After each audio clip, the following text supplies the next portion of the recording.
আসসালামু আলাইকুম hi viewers, আপনারা সবাই কেমন আছেন? আমার লক্ষ্য উদ্দেশ্য আজকে কোম্পানিগঞ্জ টু পাশের জেলা লক্ষ্মীপুর রামগতি ঘাট। এখান থেকে বলার উদ্দেশ্যে লঞ্চ, যাত্রীবাহী লঞ্চ ছাড়া আমরা আমার কাকা রিফন কাকাকে আমি রামগতি ঘাটে পর্যন্ত দিয়ে আসার জন্য আমি বাড়ি থেকে রওনা হলাম। আলহামদুলিল্লাহ আমরা ধীরে ধীরে এবং আস্তে আস্তে গাড়ির প্রায় 40 গতিতে আমরা অতিক্রম করলাম। Happy journey. আমার চাচাকে নিয়ে যাত্রা শুরু করলাম। আজকের যাত্রাপথে আমাদের সুবর্ণচর উপজেলায় চট্টগ্রামের যে প্রাকৃতিক পরিবেশ এবং রাস্তার পাশের যে ভিউ, গাছপালা এবং রাস্তার পরিবেশ সব কিছু মিলেই ভালো লাগলো। বেশ উপভোগ করলাম। পরে আমরা এখান থেকেই অলরেডি আমরা রামগতি ঘাটে চলে আসলাম। মাঝখানে ভিডিও কেটে দিলাম। রামগতি ঘাটে লঞ্চ ঘাট, এটা চলো একটা লঞ্চ ঘাটে আসার সময় আমরা পথে অনেক কিছু দেখতে পাই। পরে আমরা লঞ্চ ঘাটে সরাসরি চলে আসি।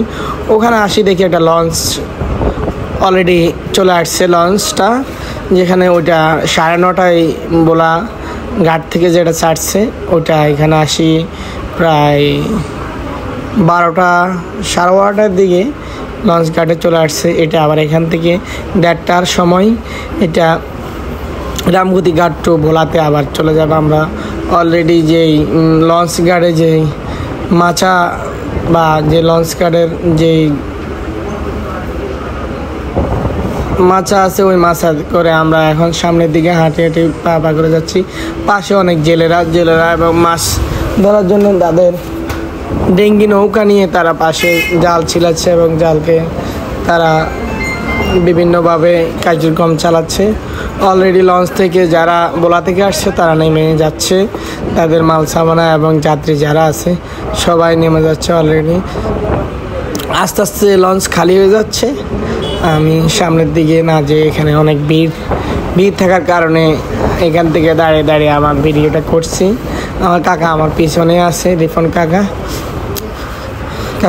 প্রায় 1 বছর পরে নোয়াখালী আসছে।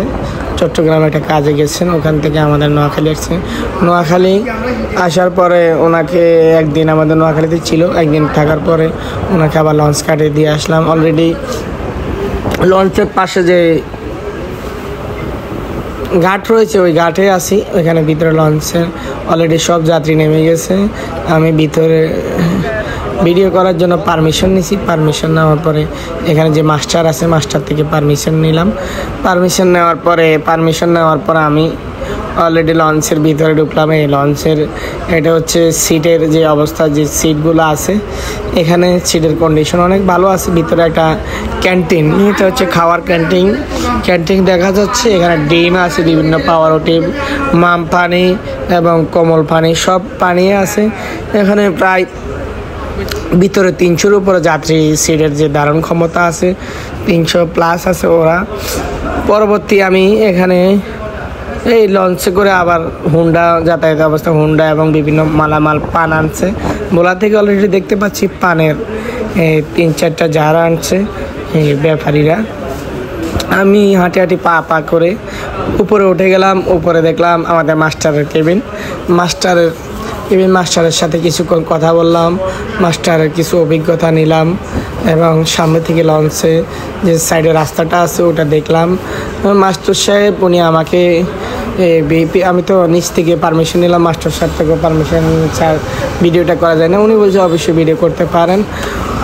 ওনার বিভিন্ন যে জিনিসপত্রগুলা দেখছেন এবং যে জিনিসপত্রগুলো যে এখানে বাটাম টিপছেন, একটা মনিটরটা উনি পানিকে কতটুকু পানি আছে এখানে লঞ্চ ঘাটে ওটা দেখছেন এবং ওয়্যারলেস সাথে যোগাযোগ করছেন।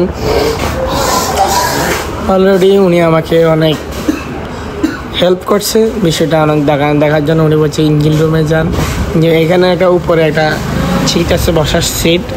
এখানে টিকিট আবার অনেক কম আছে ভিতর থেকে, এখানে টিকিট কম। অলরেডি 100 টাকা মনে পার্থক্য। ভিতরে মনে হয় 400 টাকা, উপরে 300 টাকা। অলরেডি আমরা ইঞ্জিন রুমে দেখার জন্য যাচ্ছি, ইঞ্জিন রুম দেখছি। ইঞ্জিন রুমের ভিতরে ইঞ্জিন দুটা, এখানে যে কোনো লঞ্চ এবং বড় জাহাজের দুটি ইঞ্জিন থাকে। তার কারণ হচ্ছে নদীর মাঝখানে যদি ইঞ্জিন বিকল হয়ে যায়, তার কারণ বিকল্প একটি পদ্ধতি থাকতে হবে। তার কারণে সরকার বিআরটিসি একটা ভালো একটা প্রকল্প, ভালো একটা উদ্যোগ নিচ্ছে যে দুটো ইঞ্জিন থাকা লাগবে যে কোনো জাহাজ এবং বড় লঞ্চের। অলরেডি আমি লঞ্চ ঘাট থেকে আবার বাড়ির উদ্দেশ্যে রওনা হলাম। লঞ্চ ঘাটের কাছাকাছি বিদায় দিয়ে বাড়ির উদ্দেশ্যে রওনা হলাম। অলরেডি আমি রামগতি থেকে যেই রাস্তার ভিউ, ওই রাস্তার ভিউগুলো অনেক ভালো লাগছে, তার কারণে আপনাদেরকে ভিডিও করে দেখাচ্ছি। এবং যে প্রাকৃতিক পরিবেশ, গ্রাম, যারা শহরে থাকেন গ্রামকে অনেক মিস করছেন, দেশ এবং দেশের বাইরে সকলের ধন্যবাদ। আল্লাহ হাফেজ।